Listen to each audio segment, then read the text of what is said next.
Estamos en Apocalipsis capítulo 3,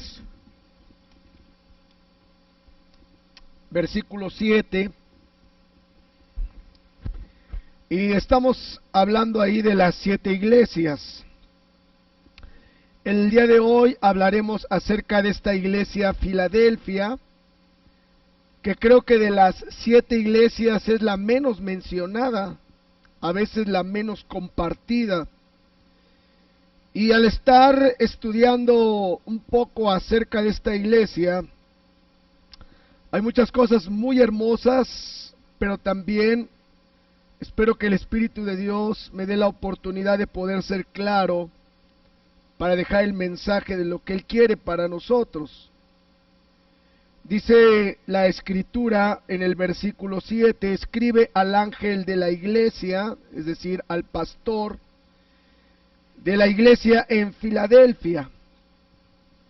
Esto dice el santo, el verdadero, el que tiene la llave de David, el que abre y ninguno cierra, y cierra y ninguno abre. Sabe que este lugar de Filadelfia, el nombre de esta ciudad significa amor fraternal, y se le puso así en honor a su fundador, el rey Átalo II, quien había recibido ese nombre debido a que mantenía una relación muy estrecha con su hermano Eumenes II, que era rey de Lidia. Cuando hablamos de la Filadelfia del Nuevo Testamento, pues tenemos que ver que a este entonces Filadelfia había sido devastada, destruida casi por completo, porque estoy seguro que por las fechas que se manejan, aún el mismo Señor Jesucristo estuvo sabiendo de estas destrucciones que hubo en este lugar de Filadelfia, porque sufrieron 2 terremotos devastadores en el año 17 después de Cristo y también en el año 23 después de Cristo. Ha de haber sido una situación muy difícil, y pues antes escuchábamos terremotos y no imaginábamos lo que pudieran hacer. Simple y sencillamente, cuando yo era niño, lo único que a veces sucedía era que había temblores, decían, de menos de 6 grados, hasta que experimenté el del 85 y ahora el más reciente, ¿verdad? Que también fue una situación muy difícil, y cómo un terremoto puede llegar a destruir toda una ciudad. Así es que Filadelfia fue reconstruida también, fue levantada, y para el tiempo que el apóstol Juan está escribiendo esta carta al Asia Menor, a los pastores de estas iglesias, pues aparentemente quedó una ciudad muy pequeña, una ciudad muy pequeña, pero que fue adquiriendo importancia por la gran actividad comercial que también tenía. Entonces, aunque era una ciudad muy chica, muy pequeña, lo que se empezó a reconstruir, empezó a agarrar cierta fama por el comercio que se establecía. También levantaron, ¿verdad? Fue destruida, pero empezaron a levantar edificios públicos, y también levantaron templos, templos paganos, ¿verdad?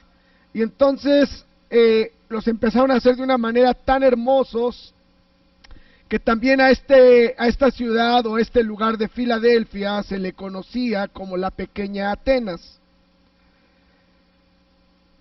Usted y yo no vamos a encontrar, aparte de los versículos que vamos a leer, no vamos a encontrar en la Biblia una referencia hacia este lugar de Filadelfia, pero creemos que por lo que nos regala Lucas en Hechos 19:10, si gusta ir abriendo su Biblia, fue una de las iglesias o uno de los lugares que llegó la palabra, y Lucas nos regala esto en el ministerio del apóstol Pablo. Dice así: así continuó por espacio de 2 años, refiriéndose a Pablo, de manera que todos los que habitaban en Asia, y por eso hablamos del Asia Menor, que es donde se encuentran estas 7 iglesias, y todos los que habitaban en Asia, judíos y griegos, ¿verdad?, oyeron la palabra del Señor Jesús. Entonces, el ministerio del apóstol llega hasta esos lugares, y es hermoso saber que siempre la palabra de Dios permanece. Me llama la atención la manera en la presentación que hace Jesús. Esto dice el santo. Cuando habla de el santo, esta forma de presentarse de Jesús nos muestra que Él es semejante a la naturaleza pura y libre de pecado como lo era el Padre. ¿Sabe que como en el día de hoy había sectas, personas que se levantaban para negar la deidad de Jesús?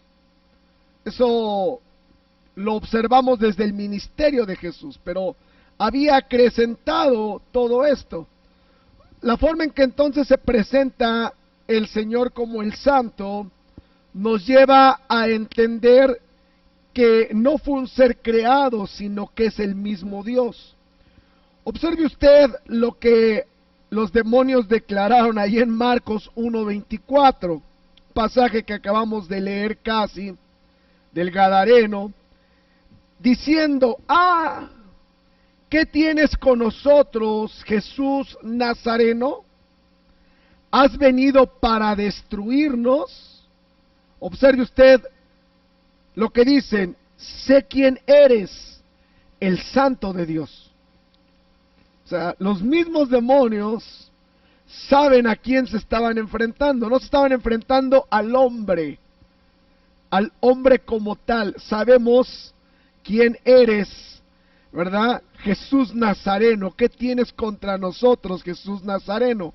Sabían que humanamente Él era de Nazaret, pero sabían que había algo especial en Él, y sabían de dónde procedía, y sabían quién era. Sabemos que eres el Santo de Dios. Así es que esto es importante. Se presenta como el Santo, se presenta como el verdadero, ¿verdad? Dice esto, dice el Santo, el verdadero. Y aquí verdadero es genuino. Es genuino. Esto es contrario a lo que hablaban los mentirosos de la sinagoga de Satanás, que se menciona en el versículo número 9, que ahorita lo vamos a estudiar. Dice: aquí yo entrego de la sinagoga de Satanás a los que dicen ser judíos. Algunas traducciones le ponen a los embusteros, a los mentirosos, ¿verdad? Entonces, esto es interesante observar, que se presenta como el Santo para que sepan que está a la misma altura del Padre, y que se presenta como el verdadero, que no hay mentira en Él, que Él es genuino. Observo también que la otra presentación dice: el que tiene la llave de David. Tenemos una referencia a este pasaje, y si me acompaña en Isaías 22:22, el mismo profeta hace una referencia al mismo Señor, y dice el 2:22, y pondré la llave de la casa de David sobre su hombro, y abrirá, y nadie cerrará. Cerrará, y nadie abrirá. Entonces, el profeta está declarando de la persona de Jesucristo en una profecía que Él es el que tiene la llave de David.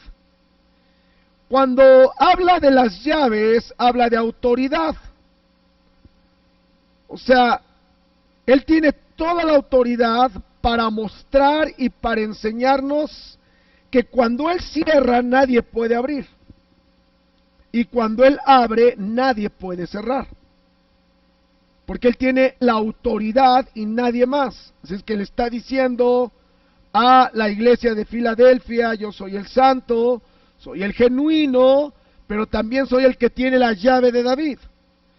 Hay algo interesante también, ¿verdad?, en donde observamos cuando el Señor Jesucristo, recordará que al final, antes de ascender, le dijo a sus discípulos que toda potestad, toda autoridad le ha sido entregada en el cielo y en la tierra, ¿verdad? Por tanto, id y haced discípulos. Y cuando Dios habla, o cuando el Señor Jesús le está diciendo a sus discípulos que vayan y hagan más discípulos, es porque no van a ir en su propio nombre, van a ir en el nombre de Jesucristo.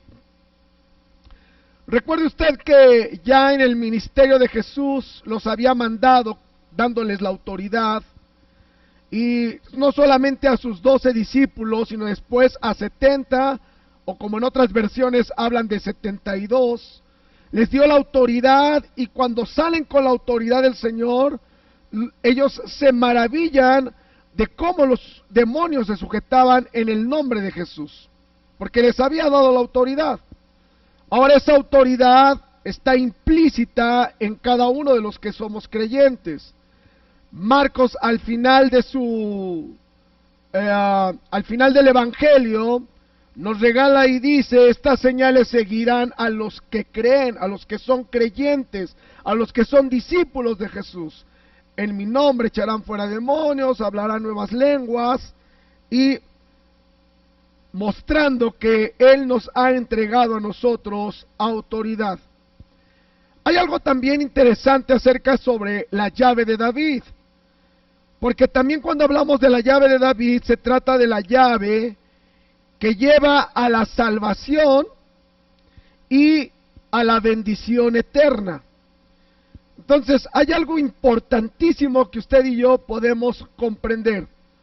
En algunas ocasiones he tenido la oportunidad, y quizá usted la ha tenido, de escuchar testimonios de personas que han llegado a lugares comunistas, donde no se admite la palabra de Dios, donde no se puede llevar la Biblia, porque hay lugares donde si leen la Biblia o muestran la Biblia, los meten a la cárcel.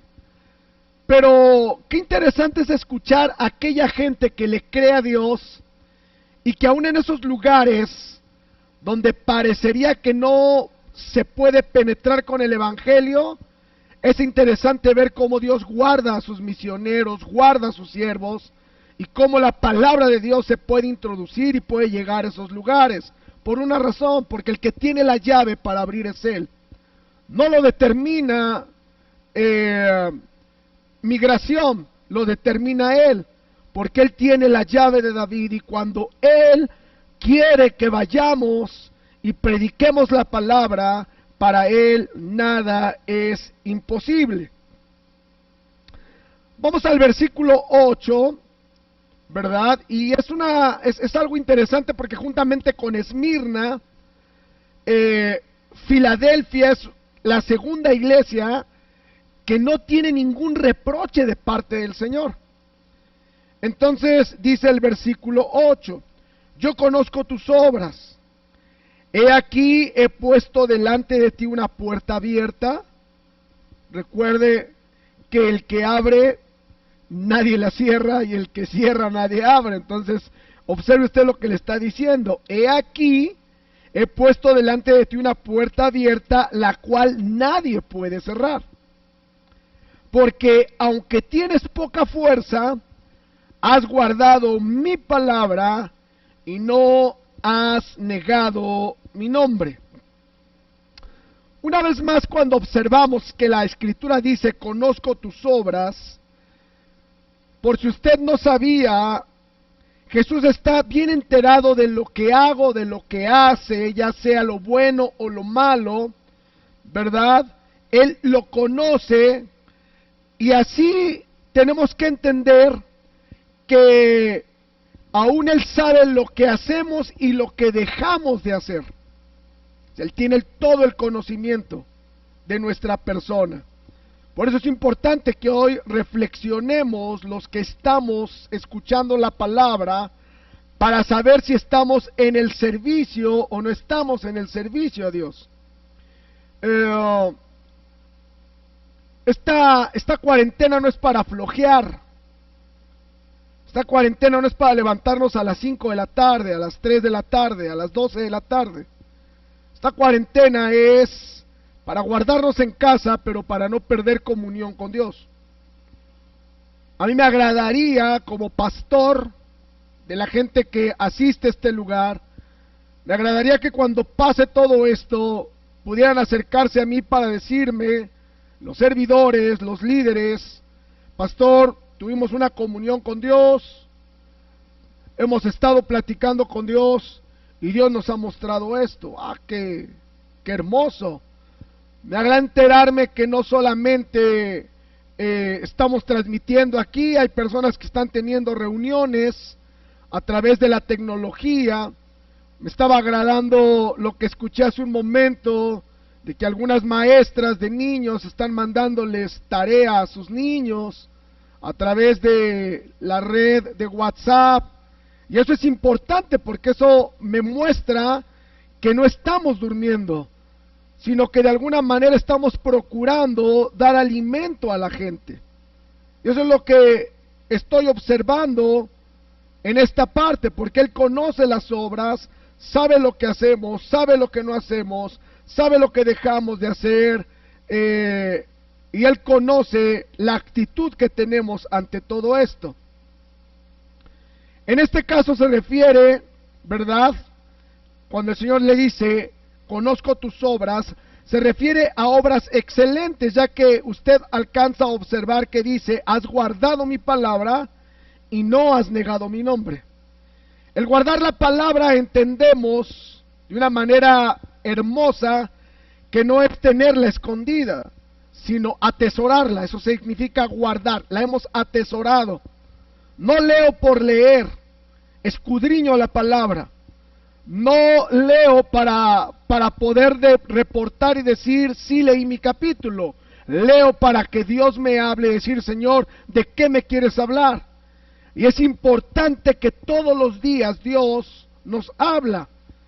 A veces en casa tenemos una reunión, estamos sentados a la mesa y empezamos a conversar del pasaje y me impresiona la manera en que Betsy ve las cosas, Jairi ve las cosas, Jonis ve las cosas, yo veo las cosas y los cuatro podemos conversar del mismo pasaje que estamos leyendo, algo diferente, y nos podemos nutrir, porque Dios habla a cada uno de nosotros en particular. Así es que es importante que no dejemos no solamente de guardar la palabra, de atesorarla, sino algo muy importante, nunca has negado mi nombre. En medio de circunstancias difíciles, a veces es fácil negar el nombre del Señor. Y dice el versículo, yo conozco tus obras, he aquí que he puesto delante de ti una puerta abierta, la cual nadie puede cerrar, porque aunque tienes poca fuerza, ¿verdad? Porque aunque tienes poca fuerza, esto habla, tienes poco poder. Y esta parte se refiere al poder material. Déjeme decirle algo, es algo interesante esto. ya que esta iglesia de Filadelfia era una iglesia pequeña en número de miembros. No nos dice cuántos, pero no era una mega iglesia. No hacían 3 servicios, no hacían 2 servicios. Ya hablando de la iglesia, era una iglesia pequeña.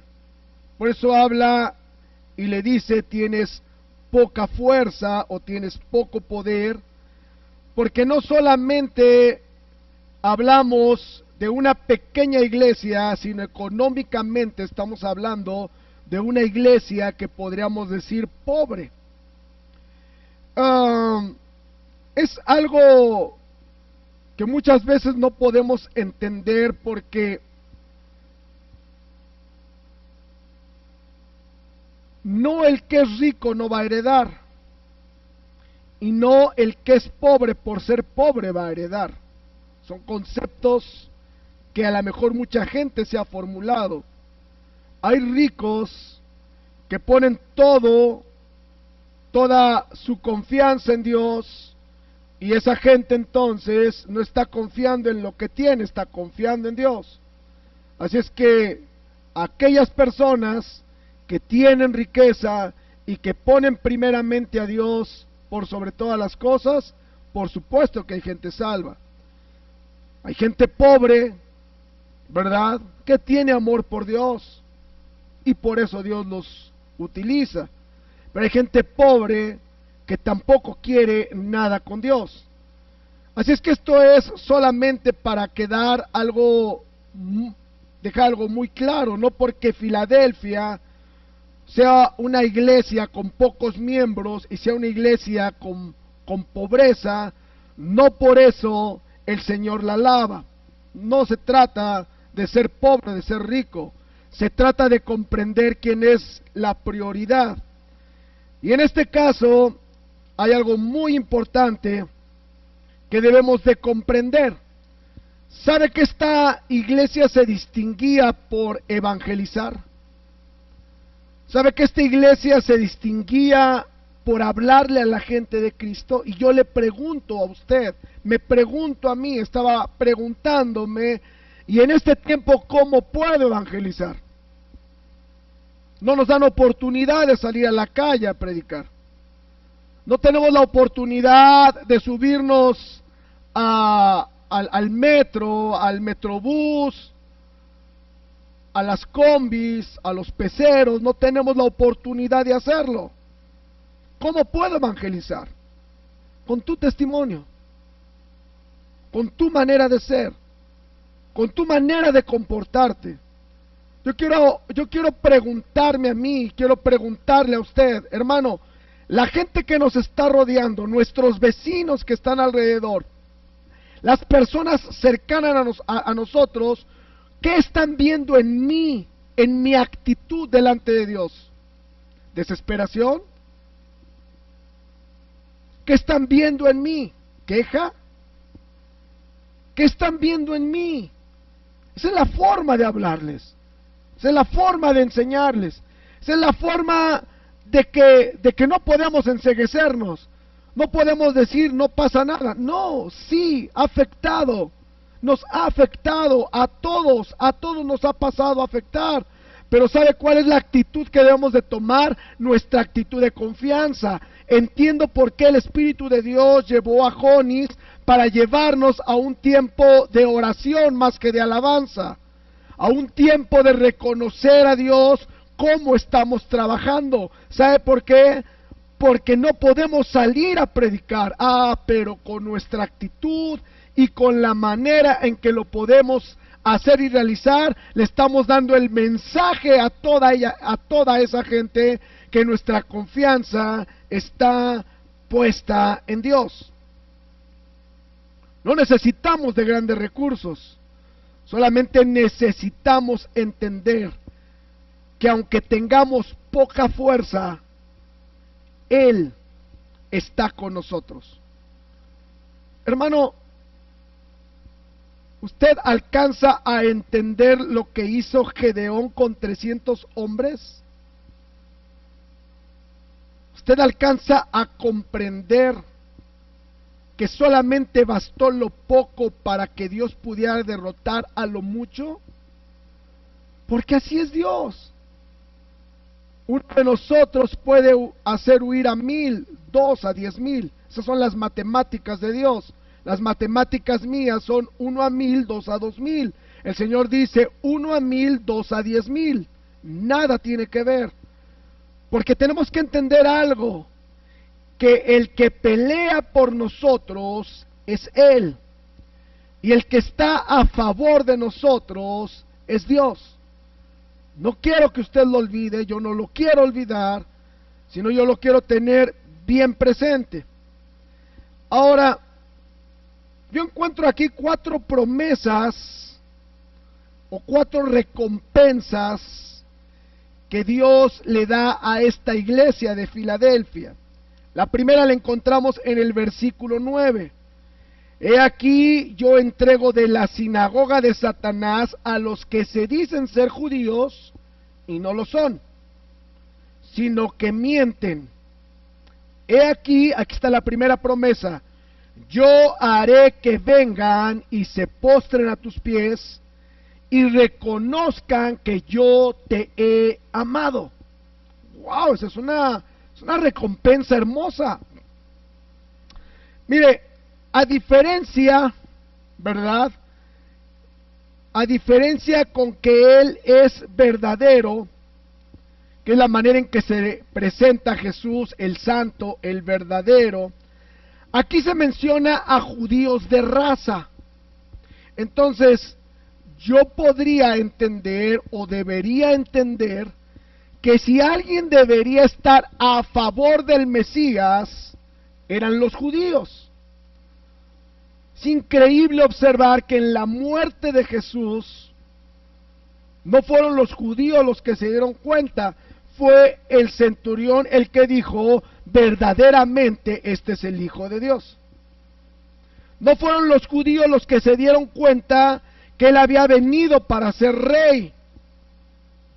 Fue el ladrón que estaba crucificado junto a Él y le dijo, acuérdate de mí cuando vengas en tu reino. O sea, es increíble que los judíos, teniendo la palabra, teniendo la Torá, teniendo todo el Antiguo Testamento, o como ellos le llaman el Antiguo Pacto, teniéndolo en sus manos, no se pudieron percatar que estaban delante del Señor. Ni aun cuando resucitó, empezaron a inventar cosas, como ya nos los enseñaron también, a decir dichos que los discípulos se lo habían robado. Así es que se levantó un grupo de judíos de raza, pero que no merecen tal nombre de llamarse judíos, porque judío viene de Judá, el nombre de una de las tribus, Judá. ¿Y sabe qué significa alabanza agradecida? Eso significa Judá, alabanza agradecida a Jehová. Es decir, los judíos deberían de estar siempre agradecidos en alabanza con Jehová o con el Señor. Pero al contrario, en lugar de estar a favor de Jesús, estaban en su contra, ¿verdad? ¿Y cómo estaban en su contra? Al ir en contra de los creyentes, al ir en contra de aquellos que verdaderamente habían aceptado a Cristo como su Salvador. Estaban en contra de ellos. Y bueno, no es difícil entender esto, porque cuando usted y yo leemos en Hechos capítulo 9 la conversión de Saulo, el Señor se le aparece y le dice, Saulo, Saulo, ¿por qué me persigues? Dura cosa te es dar cosas contra el aguijón. ¿Por qué? Porque Saulo, un fariseo de fariseos, pensaba que al ir en contra de la iglesia estaba agradando a Dios, hasta que se le aparece Jesús y le dice, estás equivocado, estás mal, al que estás persiguiendo. Por eso es importante que usted y yo lo entendamos, iglesia. el que se mete con la iglesia, que es usted y que soy yo, se mete con Jesús. Y yo le pregunto, ¿quién le ha podido ganar a Jesús? Hay nada más para que usted lo piense. Así es que alcanzamos y observamos algo interesante. En lugar de estos judíos de pertenecer a la iglesia verdadera, pertenecían a la sinagoga de Satanás. Dice entonces la promesa: haré que vengan y se postren a tus pies. Esto habla de conversión, para que reconozcan que Dios les había amado. ¿Sabe por qué? Porque Filadelfia estaba formada de gentiles, de gente no judía. Pero así como Dios había amado a su pueblo, hermano, así de la misma manera ama a su iglesia. Y si pelea por su pueblo, le pregunto, ¿no peleará también a favor de su iglesia? Entonces la promesa es: haré que vengan y se postren a tus pies y reconozcan quién soy yo. ¿Quién es el Señor? Eso es lo que le está diciendo. Miren lo que dice Primera de Pedro 2:10. Vosotros que en otro tiempo no erais pueblo, le está escribiendo Pedro también a los gentiles. Vosotros que en otro tiempo no erais pueblo, pero que ahora sois pueblo de Dios, que en otro tiempo no habíais alcanzado misericordia, pero que ahora la habéis alcanzado. ¿Por qué? Porque Jesucristo no vino a morir por un pueblo. Jesucristo vino a morir por el mundo entero. Porque de tal manera amó Dios a Judá, a Isaacar, a Zabulón. No, eso no dice Juan. Juan dice: porque de tal manera amó Dios al mundo, a toda la gente que habita esta tierra. Nos amó tanto que envió a su Hijo Jesucristo para morir por nuestros pecados y hoy podamos tener vida eterna. Si usted entiende esto, ahí donde está, dele gloria a Dios. Entonces, entendemos la primera promesa: los pondrá a sus pies para que vengan y reconozcan quién es Jesucristo. La segunda promesa la encontramos en el versículo 10, que dice: por cuanto has guardado la palabra de mi paciencia. Así lo dice la versión 60. Por cuanto has guardado la palabra de mi paciencia. Miren, nada más le voy a leer como dice la Nueva Traducción Viviente: dado que has obedecido mi mandato de perseverar. No todos podemos perseverar. No todos queremos perseverar. Todos queremos las promesas de Dios. Todos queremos las bendiciones de Dios. Y dice Dios: perfecto. Eres una iglesia que tienes poco poder. Y aunque tienes poco poder, y aunque de alguna manera no tienes la economía que quisieras tener, bueno, déjame decirte algo.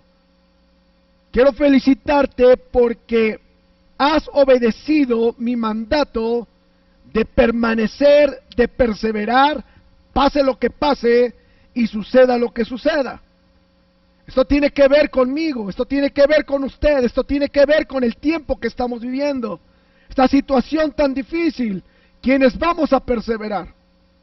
¿Quiénes vamos a dar media vuelta? ¿Quiénes nos vamos a ir? ¿O quiénes nos vamos a quedar? Yo, ¿sabe qué le pido al Espíritu de Dios? Que de todos los miembros que somos del Centro Familiar Cristiano Betel y de la gente que es la Iglesia del Señor y que nos está escuchando, a mí me agradaría que esas personas que no pertenecen a la congregación, sino, como le he dicho, a otras iglesias, que cuando termine esto regresen a sus iglesias, pero que no solamente seamos los mismos 10, sino que seamos 15. Es decir, que esta palabra nos diga y nos desafíe para poder perseverar. Espero estarme dando a entender. La segunda promesa entonces dice, yo también te guardaré, así como has perseverado, yo también te guardaré de la hora de la prueba que ha de venir sobre el mundo entero. ¡Ah, qué tremenda cosa! Estoy leyendo este versículo y le dije, Señor, ¿por qué eres tan actual? ¿Por qué la palabra es para hoy? ¿Por qué tu palabra se viene a cumplir en nuestras vidas hoy también? Porque parecería que es para hoy. Te voy a guardar de la hora de la prueba que ha de venir sobre el mundo entero, hermano. ¿Qué estamos pasando en este tiempo? No es México, es el mundo entero. Y si le digo a Filadelfia esto, yo le digo al Señor, gracias, porque sé que si nos mantenemos no negando tu nombre y guardando tu palabra, atesorando tu palabra, sé que aún en este tiempo, los días, las semanas, los meses que falten, Señor, tú vas a guardar de nuestra vida. Eso lo actualizo hoy. Pero el Señor está hablando directamente a la iglesia de Filadelfia de la prueba que ha de venir sobre el mundo entero. Increíblemente, el apóstol Juan, que está recibiendo la palabra del Señor, no se refiere a un tiempo que están viviendo, sino se refiere al tiempo de la tribulación que vendrá después del arrebatamiento. Qué increíble es ver que el mismo apóstol Juan se está adelantando para mostrarle a esta iglesia, Filadelfia, que persevere en el Señor, porque Él la va a guardar cuando venga el tiempo de la tribulación. Es hermoso esto.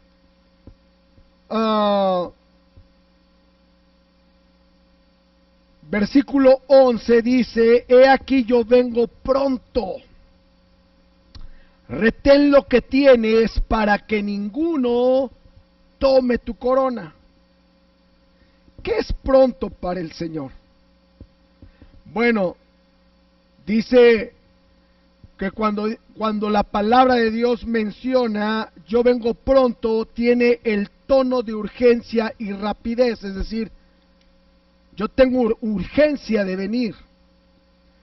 2, retén lo que tienes. Esta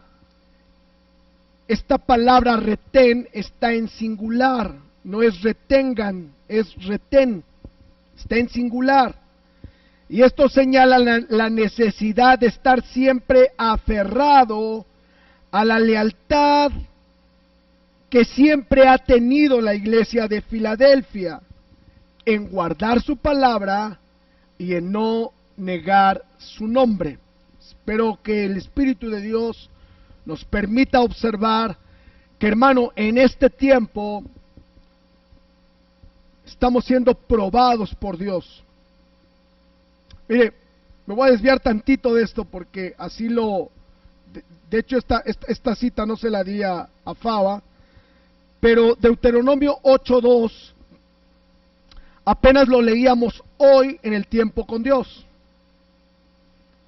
Y me impresiona porque dice, Moisés diciéndole al pueblo, le está diciendo, y te acordarás de todo el camino por donde te ha traído Jehová tu Dios estos 40 años en el desierto. Al tiempo que está escribiendo Deuteronomio está por cumplirse la disciplina o el castigo que Dios les dio. Pero fíjese, ¿cuál fue el propósito? Para afligirte, para probarte, para saber lo que había en tu corazón, si habías de guardar o no sus mandamientos. 40 días, ya vamos más de 40, le llaman cuarentena, pero ya vamos a pasar los 40. Solamente es una frase, solamente es un número en la mente, 40, cuarentena. Pero el Espíritu de Dios está hablando a nuestra vida el día de hoy para decirnos lo que Él está provocando en nuestra vida y por qué está sucediendo, para afligirte, para probarte, para saber lo que hay en tu corazón. Yo me pregunto a mí, si Él me quiere afligir, si Él me quiere exprimir, para saber qué hay en mi corazón, yo me pregunto, ¿qué va a encontrar Dios? En mí, en usted. Ahora déjeme decirle, no es qué va a encontrar, qué está encontrando, qué encuentra. Porque esto no lo ha permitido nadie más que solo Él. Y está ocupando este tiempo para que nos podamos volver a Él. Esa es mi forma de entender y mi forma de comprender la palabra. Dice, para que ninguno tome tu corona. No se refiere a la corona de los festivales que tenían la gente pagana, sino se refiere a la corona de la vida. Segunda de Timoteo 4:8 expresa lo siguiente: por lo demás me está guardada la corona de justicia, escribe el apóstol Pablo, la cual me dará el Señor juez justo en aquel día, y no solo a mí, sino también a todos los de Betel, sino también a toda la iglesia, sino también a todos los que creen en Él. Esa corona de justicia no solamente es para mí, dice el apóstol Pablo, sino es para todos los que aman su venida. Y es que amar su venida es estar preparado para recibirle. Es estar preparado para cuando Él venga. Y estar preparado es guardar su palabra. Y estar preparado es no negar su nombre. Tercer promesa, versículo 12. Al que venciere, aquí está la promesa, yo le haré columna en el templo de mi Dios. Al que venciere, yo le haré columna en el templo de mi Dios. Para usted y para mí a lo mejor no tiene mucho sentido, pero lo que el Señor le está diciendo a través de Juan a esta iglesia es algo muy hermoso. Sabe que esta promesa está llena de un significado grande, porque el apóstol Pedro escribe y dice que nosotros somos piedras vivas. Es más, nosotros hasta entonamos una alabanza donde declaramos: en piedras vivas quisiste habitar. Está hablando de nosotros. Pero déjeme decirle algo. Pero más que piedras vivas, hay algo mejor: la columna. ¿Por qué? Porque la columna en el templo es algo mucho más grande que una simple piedra en la pared. Una columna es el soporte del templo. ¿Sabe que Salomón mandó hacer 2 columnas? Y les puso nombres diferentes. A una le puso Jaquín, que habla, Jehová ha dado estabilidad. Es interesante que una columna del templo se llame Jaquín, el Señor ha dado estabilidad, que es lo que se necesita. Y número 2, le puso a la otra Boaz, en la fuerza de Jehová. Es decir, que las columnas que sostenían el templo de Salomón y que le puso a estas 2 columnas nombre, estaba diciendo: Jehová nos da la estabilidad no viene del gobierno, la estabilidad viene del Señor. Y segunda, Boaz, la fuerza de lo que podemos tener nosotros no está en mí, no está en usted, la fuerza está en Jehová. ¿Podemos entender entonces esto? ¿Pudiéramos comprender esta parte de lo que está la promesa que está diciendo? Te voy a poner como columna en el templo de Dios. Yo lo haré columna en el templo de mi Dios. ¿Sabe que en los templos y en las columnas, así como Salomón puso Jaquín y Boaz, también en otros templos paganos se ponían el nombre de sus dioses. El Señor está prometiendo que va a poner el nombre de usted y el mío, solamente porque nos hemos atrevido a perseverar, solamente porque nos hemos atrevido a atesorar su palabra, solamente porque nos hemos atrevido a no negar su nombre. Cuarta promesa. Cuarta promesa, dice ahí el mismo versículo: al que venciere yo le haré columna en el templo de mi Dios y nunca más saldrá de allí, y escribiré sobre él el nombre de mi Dios. Encontramos 4 palabras en este versículo: venciere, o el vencedor, o vence. Encontramos la palabra columna, y encontramos también la palabra él, y escribiré sobre él. Y como podemos observar, estas 3 palabras se refieren al creyente como persona o columnas, aunque los 2 significados armonizan. Qué interesante es comprender que el Señor ha dispuesto, porque así termina el pasaje, y dice: y escribiré sobre él el nombre de mi Dios y el nombre de la ciudad de mi Dios, la nueva Jerusalén. Observe usted, no está prometiendo a esta Jerusalén, no está prometiendo el nombre de esta Jerusalén actual, está prometiendo que pondrá en la nueva Jerusalén. Ahí es la verdadera recompensa. Ahí es donde de alguna manera estamos comprometidos. Y mi nombre nuevo, ya lo habíamos estudiado, ya lo habíamos dicho en otra de las iglesias, que Él nos daría un nombre nuevo. Por eso termina la escritura diciendo: el que tiene oído, oiga lo que el Espíritu dice a las iglesias. Aparentemente se refiere a este oído, pero está hablando del oído espiritual. ¿Qué está escuchando? ¿Qué está entendiendo? ¿Qué le está hablando Dios? ¿Qué está comprendiendo? Hay gente que se ha conectado para criticar.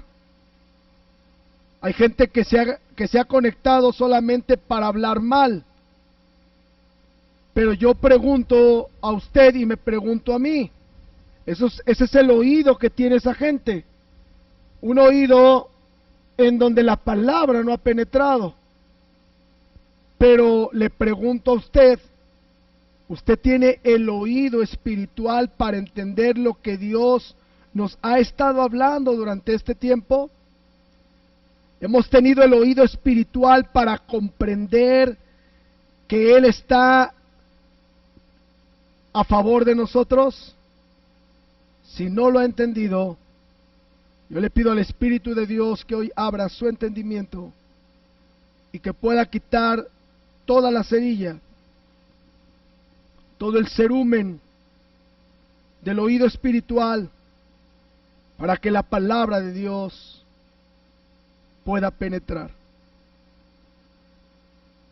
Termino diciéndole algo que Dios me preguntó: ¿te gustaría ser como esta iglesia? Betel, ¿te gustaría ser como esta iglesia? Una iglesia que no tiene el reproche del Señor. Una iglesia que sabe hacer lo que le agrada al Señor. Yo sé que estamos haciendo cada día lo mejor. Yo sé que cada día estamos realizando lo mejor, Hago una invitación a los hermanos que están sirviendo. Hago una invitación a los líderes. Hago una invitación a aquellos que tenemos un cargo en la iglesia. Pero también hago una invitación para aquellos que tienen el deseo de servir y todavía no lo hacen. Hago una invitación para decirte, ¿sabes desde cuándo está Dios puliendo tu vida? Desde antes que iniciara todo esto. Así es que te invito que ahí donde estás, le digas al Señor, aquí está mi vida, aquí está mi corazón, aquí estoy, toma mi vida, permíteme ser mejor.